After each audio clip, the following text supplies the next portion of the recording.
We will continue from where we left off. And I now call on the Honourable Minister for Employment, Productivity and Industrial Relations to deliver a statement.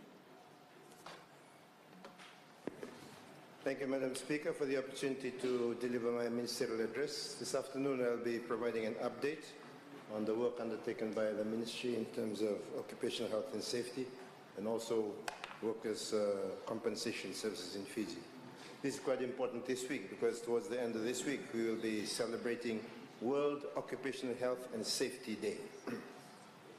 Madam Speaker, the International Labour Organization has highlighted that every 15 seconds around the world, a worker dies from either a work-related accident or disease. And every 15 seconds, we have around 153 workers having a work-related accident. This is quite an alarming statistic. While we do not have the statistics for Fiji per se, that in itself is something of concern. Every day, 6,300 people die as a result of occupational accidents or work-related diseases, which are more than 2.3 million deaths a year. The ILO has estimated that the annual human cost and economic burden of poor occupational health and safety practices is approximately 4% of global domestic product. So that provides for us an indication of what we could save in terms of cost of GDP to GDP if we were able to minimize and prevent workplace accidents and illnesses. So this is something we need to create a lot of awareness on. Here in Fiji, we have been undertaking a lot of reforms in the sector of occupational health and safety. This resulted in 1996 in the enactment of the Health and Safety at Work Act and also the establishment of the National Occupational Health and Safety Service in 1998 under the then Ministry of Labour. This reform that took place during that period resulted in our replacing the outdated Factories Act and its Factories Inspectorate Agency, the changing of the operational management and systems and culture at that time. The National Occupational Health and Safety Service that we now have is certified to the ISO 9001-2008 Quality Management System. The current legislation that we have, Health and Safety at Work, it provides us a way to be proactive in response to occupational health and safety and to prevent work-related accidents and injuries, disease and death through training and awareness, and also give us a framework to investigate such incidents when they do occur and prosecute if this is necessary. From 2012 to 2016, the most reports of work-related incidents was in the area of injuries at work, with a total of 5,674 cases. Over the same period, there were reported cases of 119 occupational diseases and 30 workplace-related deaths. So in Fiji's context, this equates to approximately 94 workplace injuries occurring every month, or 3 injuries per day, 2 workplace illnesses per month, and 1 workplace death every 2 months. And as a government, as a society, this is something that we are concerned with and that we need to focus on. We know that the prompt and early resolution of OHS issues and complaints will greatly reduce serious accidents and fatalities in the workplace, in particular where appropriate risk control measures are put in place. These measures will include awareness training, targeted inspections for high-risk industries in particular, and enforcement through the issue of legal notices and taking non-complying employers to court for breach of the law.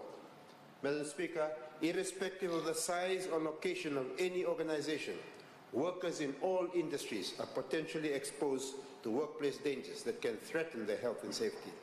In some industries, the dangers are evident by way of exposure to harmful chemicals, fires, explosions, and breakdown of machinery.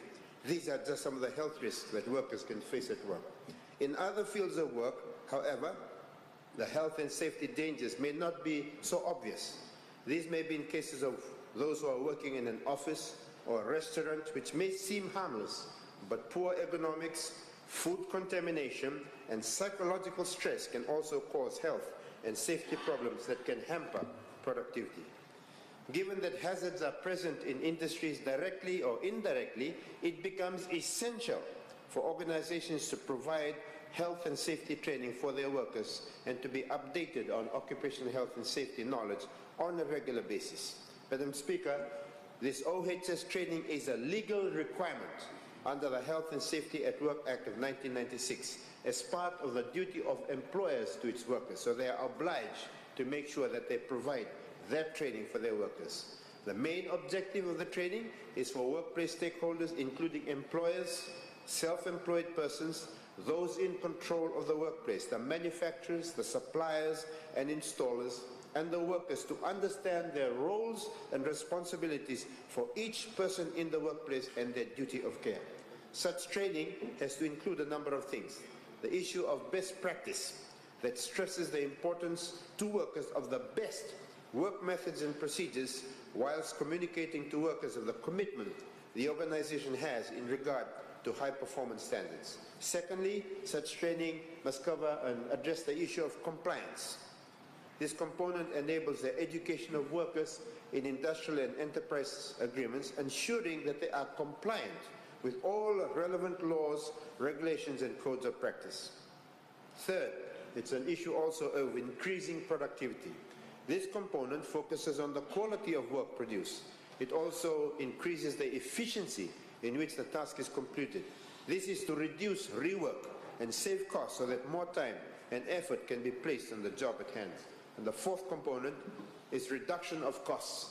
This component focuses on reducing work-related injuries or accidents, reducing overall costs associated with the cost of injury, illness, death, damage to equipment, higher insurance premiums, staff turnover, and also delayed deliveries of products and services.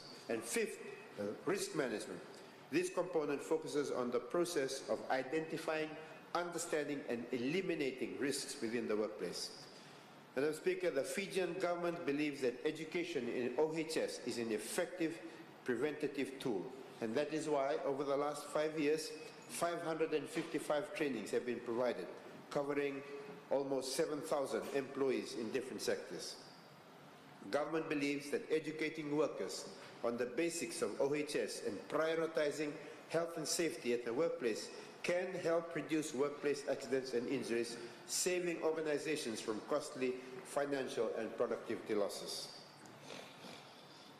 Madam Speaker, in ensuring that OHS and workers' compensation in Fiji is relevant and applicable, the Bainimarama government has undertaken a number of amendments to the law. Firstly, compensation for work-related deaths was recently doubled from 24,000 to 50,000 to ensure that dependents of a deceased worker are adequately catered for in light of economic and social factors. Recently, the laws on workers' compensation has been further amended to ensure that workers receive consistent medical assessments in work-related injuries and deaths, as medical practitioners that carry out assessments must undergo the relevant training. The amendment also allows for an expansion in the period of notifying an employer on a claim for compensation. This has been expanded from 12 months to 3 years, ensuring that workers are not prejudiced by time limitations. There is also allowance now that workers can apply for compensation even after leaving their workplace. Further, demand notices can now be provided to employers to provide information and documents leading to swifter movement of cases for the benefit of the worker. Another area in which improvement has been made is the recognition of occupational diseases. The list of occupational diseases has been reviewed, as the previous list had remained unchanged from the colonial era. The list of occupational diseases now captures new or emerging occupational diseases not previously captured in the law.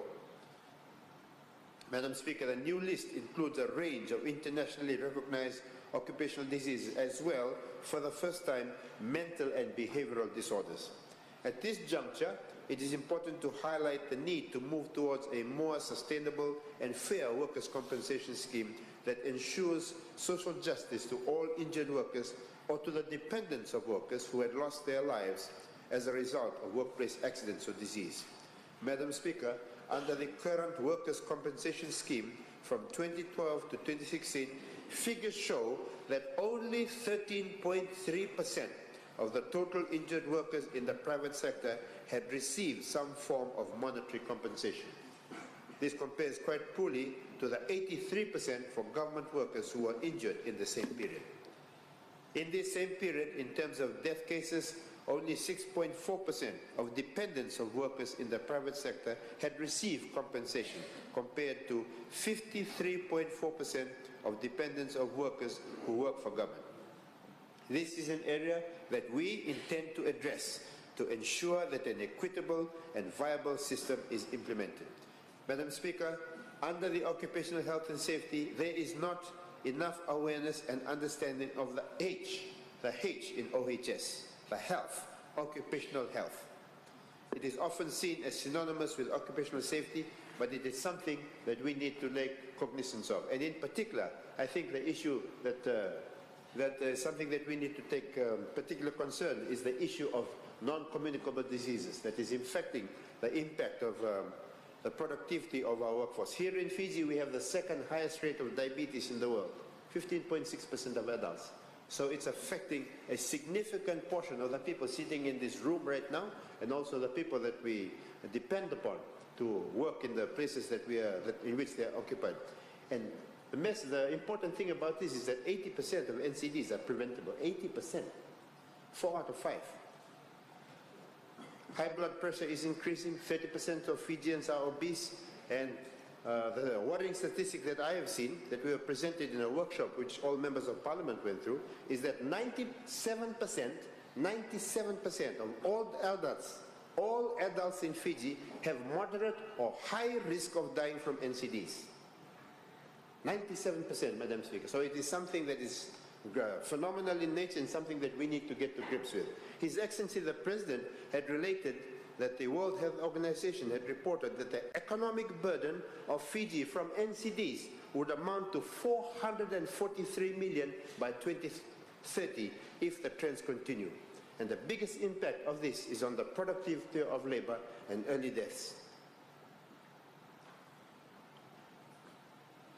Madam Speaker, I had one other statistic here, one other point that I wanted to highlight. The World Economic Forum, which is a gathering of global business leaders, identifying the most severe threats to economic development in the world.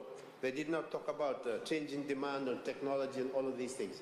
The World Economic Forum in 2010, it identified, it pointed to non-communicable disease as the most severe threat to economic development. Not a severe threat, but the most severe threat to economic development.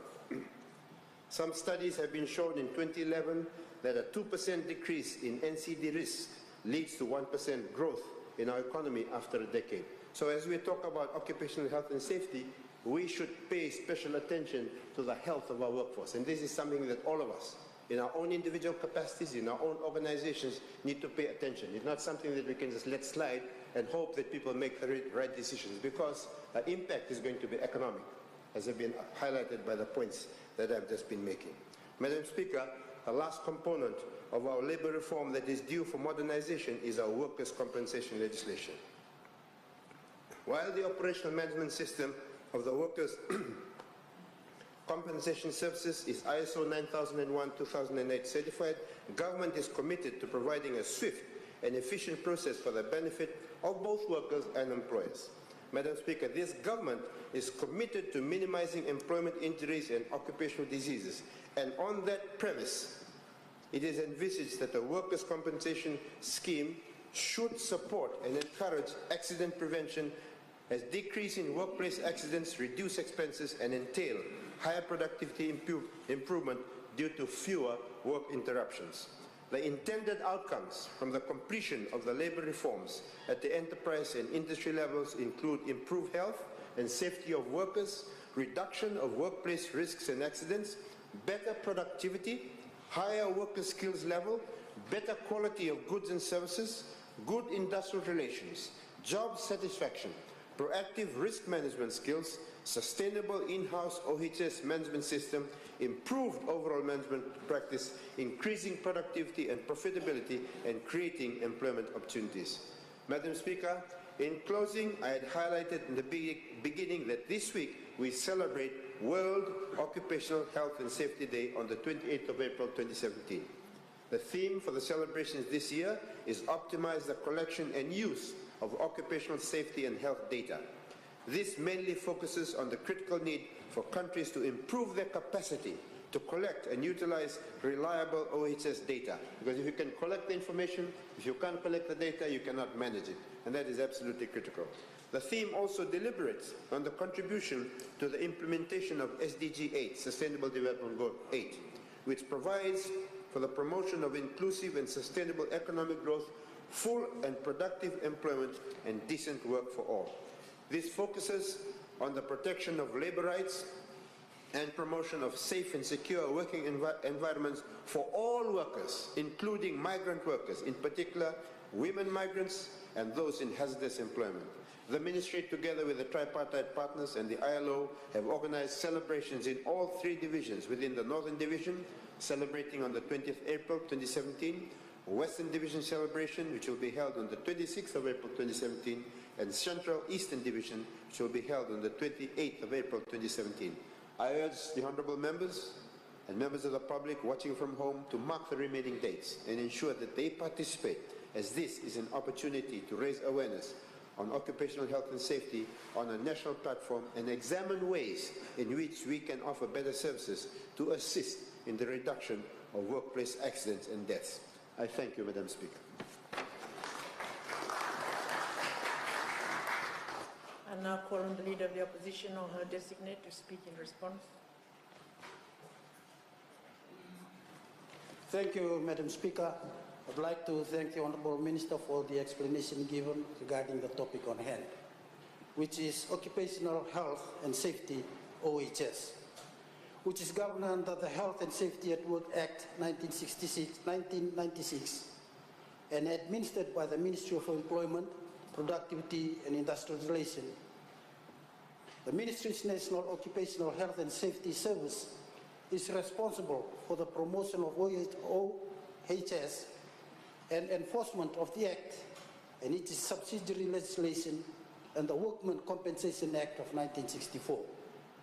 According to the Ministry, Madam Speaker, the activities of the NOHSS are based on the concept of duty of care principles and promotes a proactive OHS risk management culture, emphasizing the creed that those who create the risk in the workplace and those who work with them have the primary responsibility to solve them, rather than relying on OHS inspectors to prescribe the remedies as encouraged in the former statutory and administrative arrangements under the former Factories Act.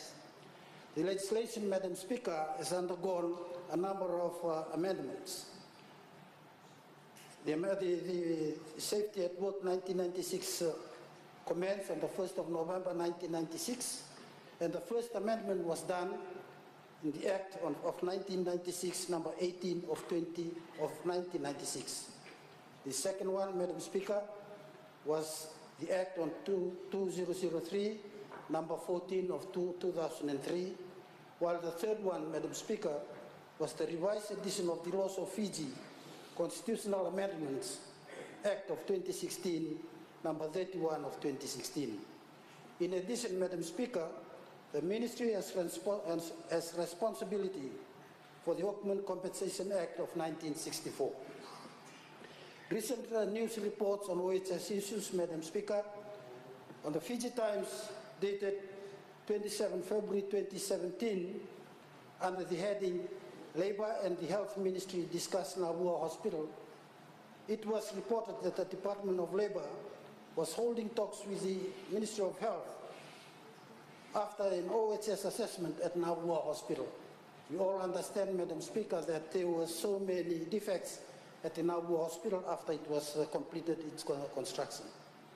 Secondly, on the 14th of January this year, under the heading OHS Team Investigate Building, it was reported that a team from the OHS unit was conducting investigations into a building along the Waimanu Road, Suva, after a man fell off from the building and died after carrying out repair works on the building. Thirdly, Madam Speaker, from the Fiji village on the 2nd of March this year under the heading Nausori Town Council awaits clearance of dismantling of the old Nausori market.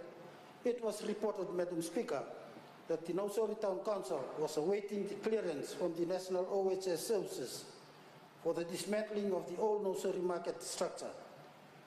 Due to the health risk associated with the asbestos in the old market, Madam Speaker, they have to liaise with the relevant authorities before it is removed.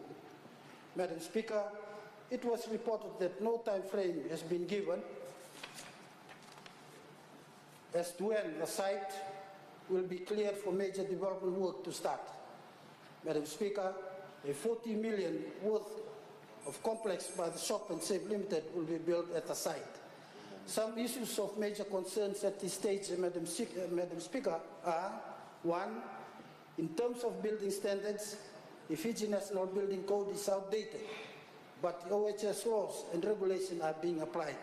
My question to the Honourable Minister, Madam Speaker, any update on the progress of the review of the National Building Code has been done so far? Secondly, Madam Speaker, does the Ministry of Employment, Productivity and Industrial Relations have regular updates on the statistics on OHS, such as the accident at workplaces, incident of non-compliance, etc.?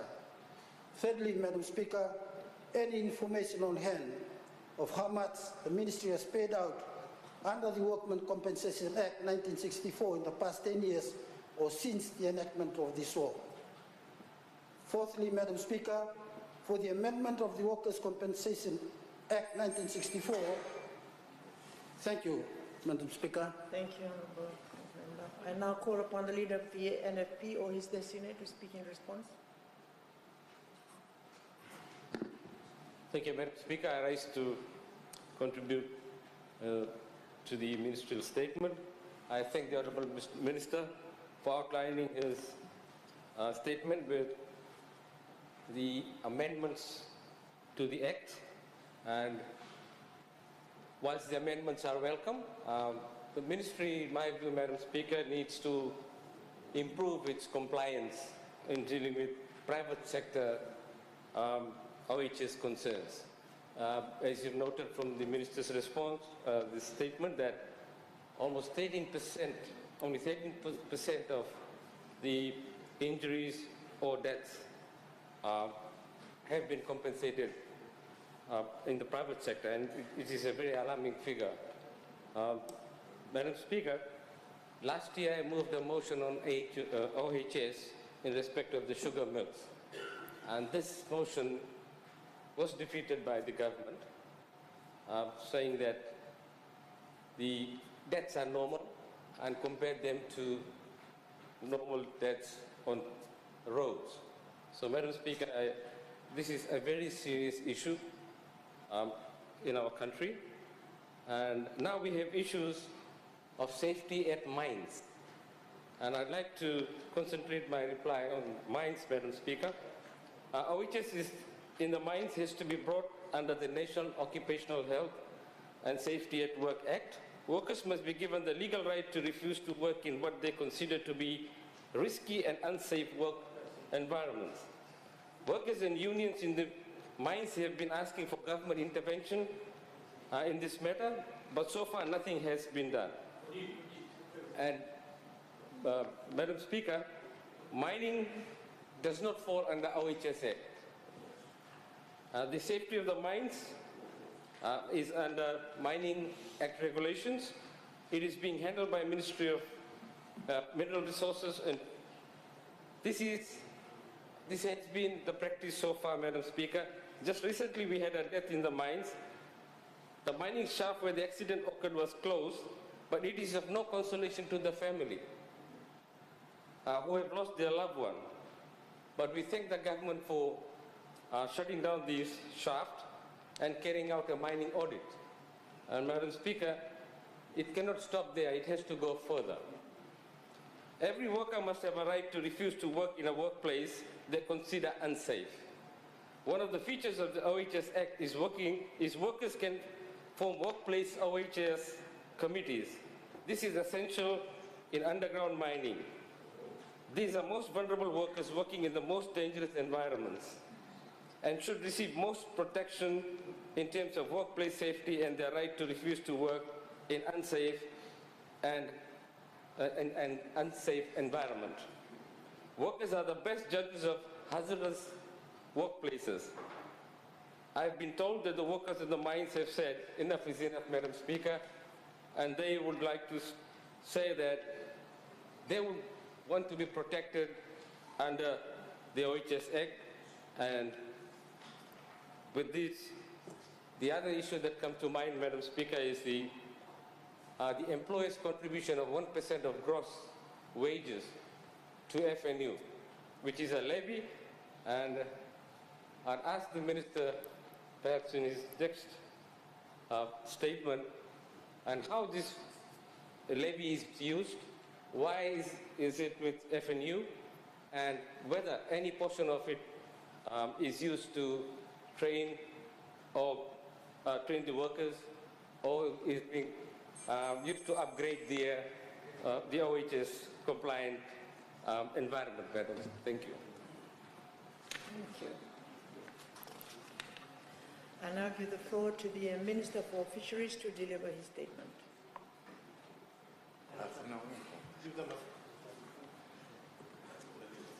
Madam Speaker, I thank you for the opportunity to make a ministerial statement on fisheries development, especially when Fiji is gearing up towards the Ocean Conference.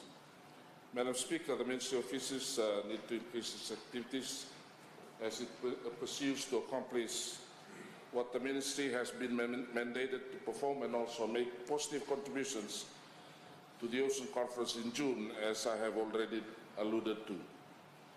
Madam Speaker, I wish to emphasize that the Ministry continues to serve the people at all levels of our society. We have received responses from our stakeholders acknowledging the initiatives taken to resolve policy issues that has challenged the Ministry in order to improve and provide positive impacts. Appreciating that, we are also aware that there are opportunities to improve our services and the ongoing challenges faced in this sector, and the need to continue to motivate the industry. Madam Speaker, I was honored to be part of the Fiji delegation to the preparatory meeting in New York in February. The summit was a preparatory discussions towards the final conference in June that will be co-chaired by the Honourable Prime Minister. It was a call for action, which was to solicit support globally from countries to support the implementation of Sustainable Development of Goal 14. It is a call to conserve and sustainably use the oceans, seas, and maritime resources. Madam Speaker, as Fiji continues to play this important role as co-president of the conference and now Fiji's Oceans Champion, we have recently completed preparing our regional approach and making voluntary commitments towards the main meeting in June. It is a significant role for a small island country like ours to play. Fiji is mobilizing the global community to transform our world and lead it towards actioning what the Honourable Prime Minister said at the 71st session of the United Nations General Assembly. I quote, "To act quickly and decisively to reverse the environmental degradation of our oceans and seas and the reckless and irresponsible use of our precious resources." Excuse me. In responding to this call, Madam Speaker, the Ministry of Fisheries has committed itself to lead the charge at national level in the conservation and sustainable use of the oceans, seas, and marine resources for sustainable development, and at the same time manage and protect marine and coastal ecosystems. The principle of fisheries management, which the Ministry of Fisheries adopts to manage and governs Fiji marine and fishery resources, has a long goal term of sustainable use of fishery resources, which is aligned to goal SDG 14, which are all interconnected.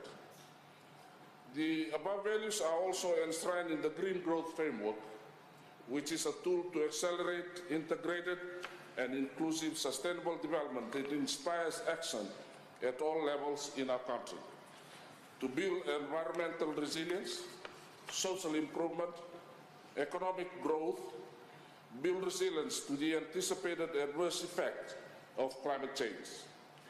This framework was commissioned by our Prime Minister in 2014.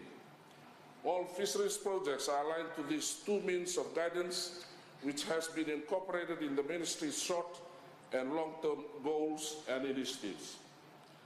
Madam Speaker, the latest initiative in monitoring, control and surveillance is in the offshore fishing sector and has been Fiji's leading position in the region on region solidarity under the FFA. Member countries and have towards especially in the aspect of monitoring and surveillance to control fishing in the Pacific. Fiji strongly plays its part as an active combatant against illegal, unreported and unregulated fishing phenomena. Madam Speaker, at present, Fiji fisheries officials have been participating in 3 major regional fisheries surveillance operations with the Fiji Navy operating at Honiara. These operations include representatives and resources from the defence cooperation counterparts of Australia, New Zealand, France, and the United States, and in addition to the FFA member countries, to foster regional capabilities aimed at ensuring national food and economic security in the Western Central Pacific Ocean, which also includes the EEZs via the sustainable harvesting and effective management of the highly migratory tuna stocks. At the national level, Madam Speaker, the Ministry continues to ensure the verification of vessels passing through Fiji's fisheries water via the analysis of the Vessel Monitoring System, or VMS. This is able to identify the adherence to the current legal system and possibility of illegal fishing activities.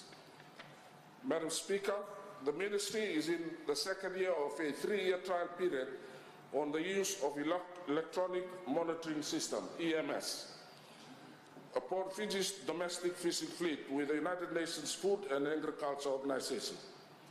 Madam Speaker, the project utilizes the latest in video surveillance, viewing and analyzing technology, whereby cameras are placed strategically on fishing vessels in order to assist in the monitoring of potential compliance matter to licensing condition and data gathering specific to fishing processes.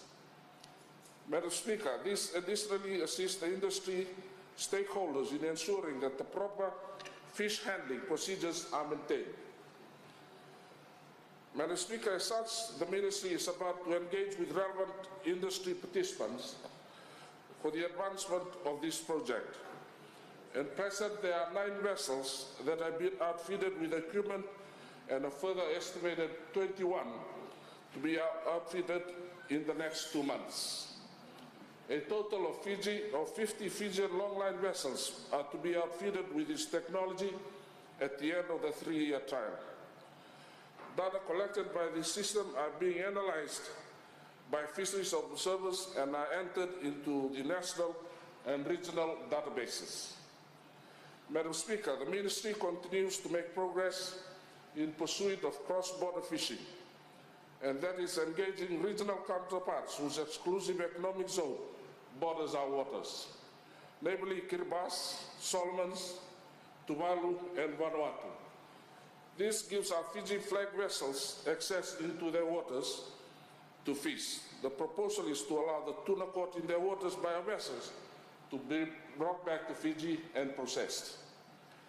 Madam Speaker, this is the way to operationalize what the Ministry of Fisheries Regulations 20 of the OFMR, as it authorizes our Fiji flag vessels to fish beyond Fiji's fisheries waters. At present, there are 10 vessels that utilize this authorization, and it allows the vessels the ability to fish within our seas and even in other EEZ, where their sovereign nations provides the license. Madam Speaker, in the same spirit of the cross-border intent, the Ministry is making a move to participate in other regional fisheries management organizations, especially in the Inter-American Tropical Tuna Commission, which looks after the eastern portion of the Pacific Ocean. This will allow Fiji's national flag vessels the ability to fish in other waters and do it responsibly. Madam Speaker, in the inshore sector, entry is also controlled by licensing. Due to the changing operating environment, the Ministry uses what comes out of the stock status through inventory surveys, and had commissioned a survey on the process has been completed by Packard Foundation. The recommendation of the review will be implemented in stages, and that will assist officers to ascertain the number of licenses for inshore areas. Madam Speaker, the latest initiative to control depletion of fish stocks, in addition to seasonal closures during spawning seasons, will be the seasonal ban on harvesting of beach demurred. This will further supplement the ban on UBA. Madam Speaker, another addition to the initiatives to manage and sustain our inshore fisheries will be the adoption and implementation of another review by the Secretariat of the Pacific Control Division. The collaboration of the Ministry with our NGO partners in the positive strive to contribute to sustainable fishing continues, Madam Speaker. The new initiative is similar to the Kaukaua and Donu bans.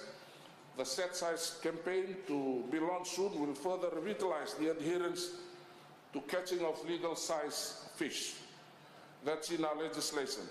This will enhance our enforcement means, which is intended to create an impact on buyer and fisher folk as a whole, so that undersized fish is not caught and traded. Madam Speaker, a major boost in our monitoring and surveillance for inshore fisheries come through our collaboration with our donor partners, who had recently contributed in grant aid equipment. Through their kind assistance, the Korean Ocean and Fisheries International Corporation handed the equipment's worth of $80,000 to boost mobility in our various divisions. That will enhance service delivery and especially monitoring, control, and surveillance activities. Madam Speaker, the massive destruction of fishing habitats after Winston has disrupted and caused major changes in resource population and ecosystem shocks that had affected our inshore fish stocks. Our inshore fish resources needs to be built up, the resilience of the habitats, and the Ministry has made progress in strategizing to alleviate this. The deployment of 5 FED or fish aggregating devices had been done in the province of Rang, and this has been further advanced with another 6 in the northern coast of Tailevu.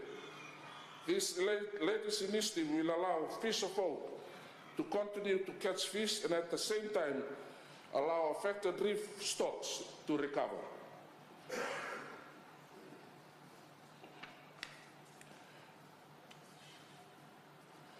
Madam Speaker, I'm appreciative of the fact that we had recently visited China and attended the Bioeconomic Forum, in which I presented a paper on opportunities for development and investment in fisheries. It attracted a lot of interest from investors and formed basis of successive meetings between the governor of the 2 provinces and our delegations. Madam Speaker, the tour included a visit to the fisheries universities and aquaculture setups of the 2 provinces, which we were shown culture of high-valued species like gropers and humphead wrasse. We hope that this will initiate partnerships and allow these species to be cultured in Fiji. Madam Speaker, our China tour of duty culminating in my attendance of UNSCAP meeting in Bangkok from the 30th to the 31st March. In conclusion, Madam Speaker, I'm pleased to have shared further initiatives the Ministry has achieved since the last session, and also how the Ministry continues to support the preparatory work towards the June conference our PM will co-chair, as it will benefit our nation and the other small island developing states. We have also made inroads in the electronic monitoring system and monitoring, control and surveillance, and equally through our donor partners had given grants to boost our mobility and in assets to better our service. The Ministry's continued assistance to the aquaculture sector, as it is a major contributor to food security and economic development, and is a climate change adaptation project. We are also pleased to have shared our successful tour of Hainan and Guangdong province in China and highlighted issues to be incorporated into Memorandum of Understanding. I thank you, Madam Speaker. And now call on the Leader of the Opposition or her designate to speak in response.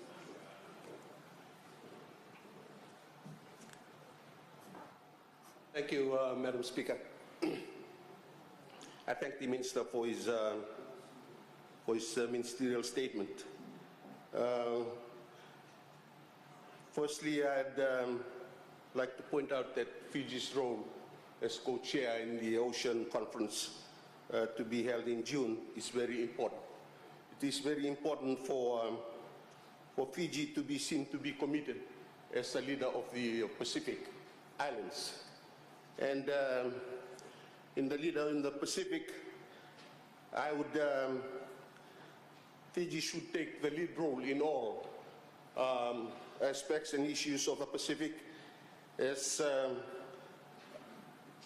I would like to point out that there are issues that recently that had shown that to the contrary, especially unrelated to the oceans, is the PESA Plus.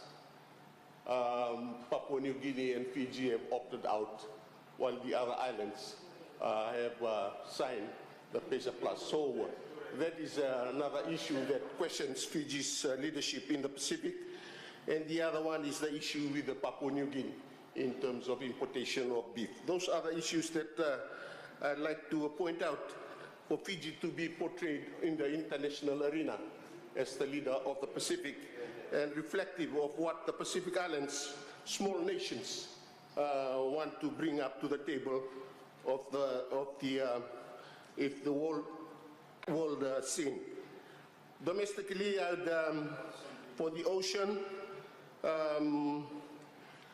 we have issues that in regards to pollution, trashing the oceans, overfishing, global warming, and various forms of pollution are damaging to the ocean's ecosystems.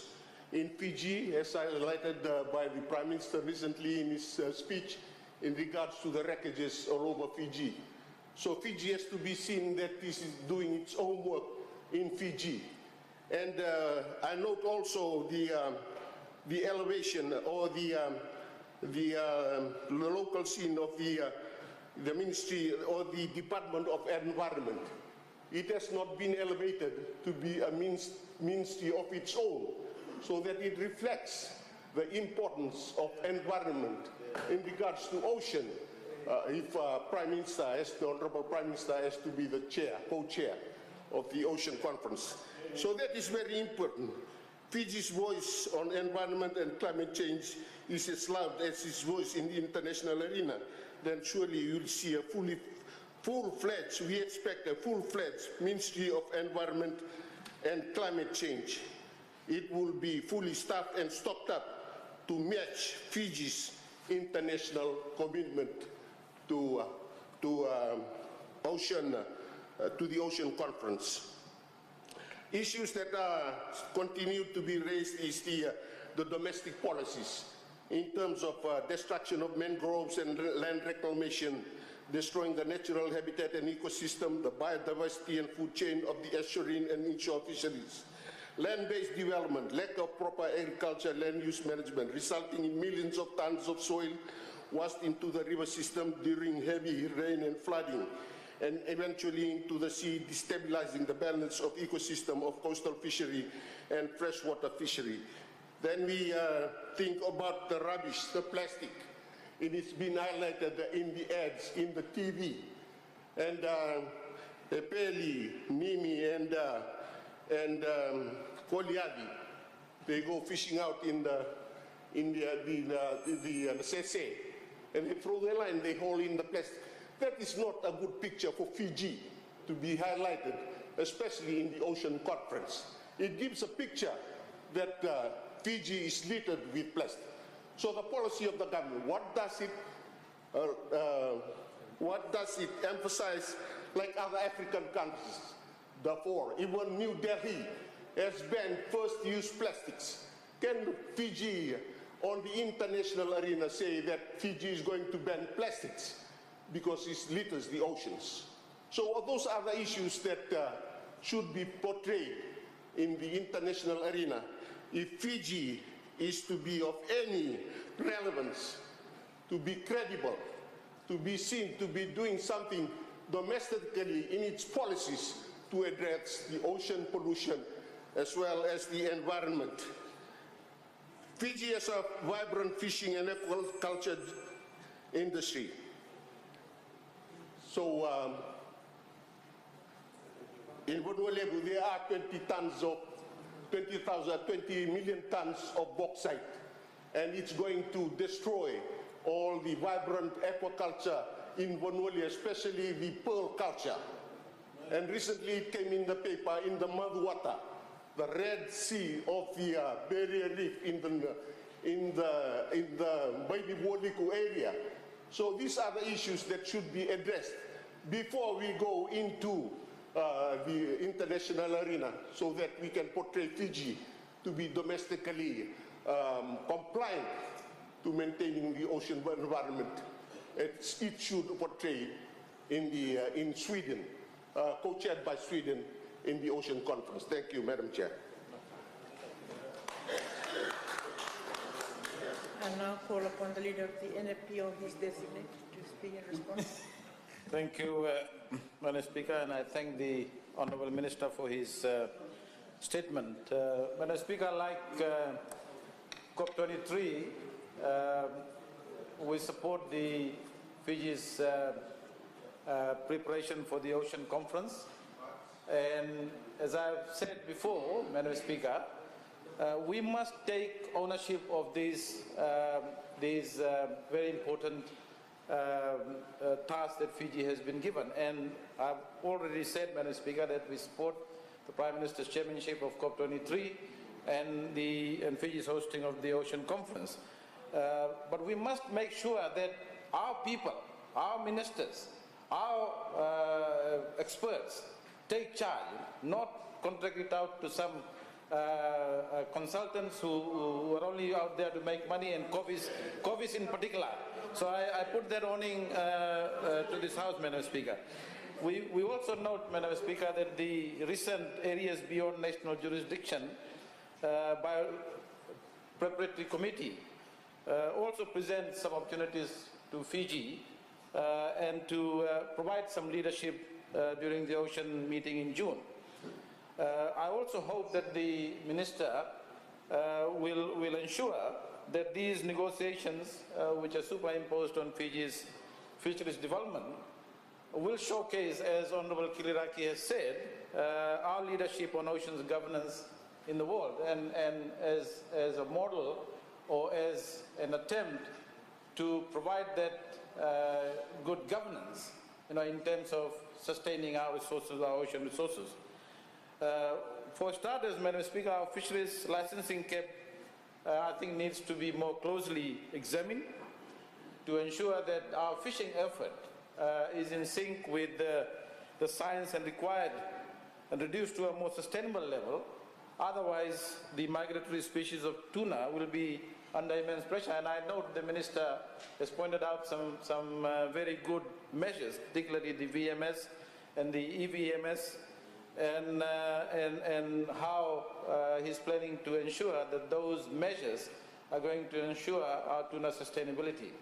I do, however, Madam Speaker, I want to caution that we need to look at these VMS, look at the effectiveness, because I know, having done some work on fisheries and tuna in the Pacific, that some of these monitoring mechanisms, Madam Speaker, are not effective.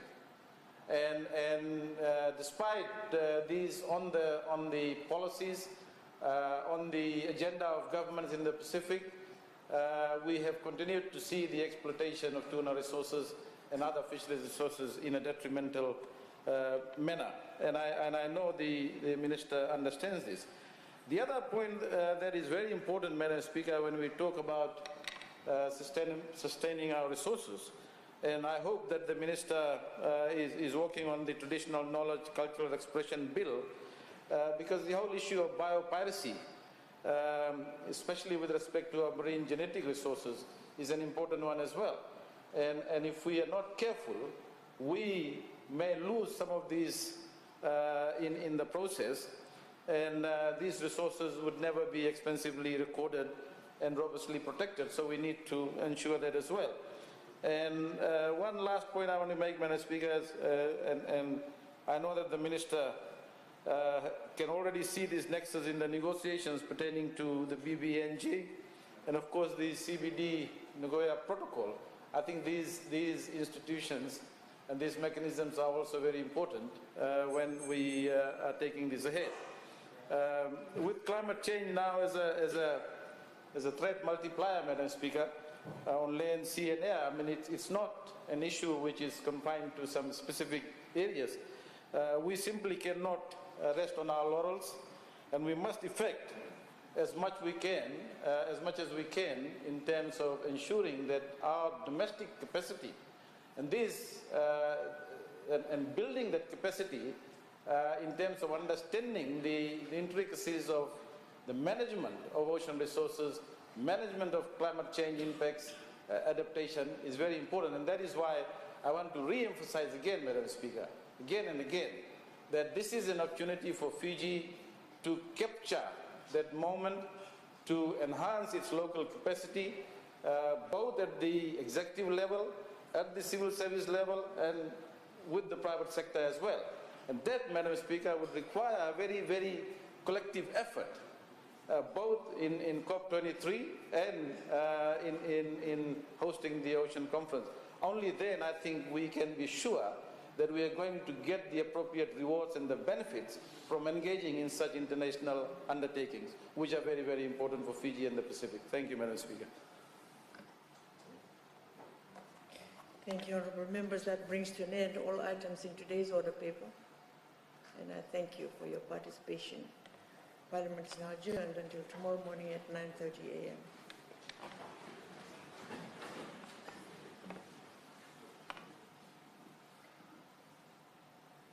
Thank you, honourable members.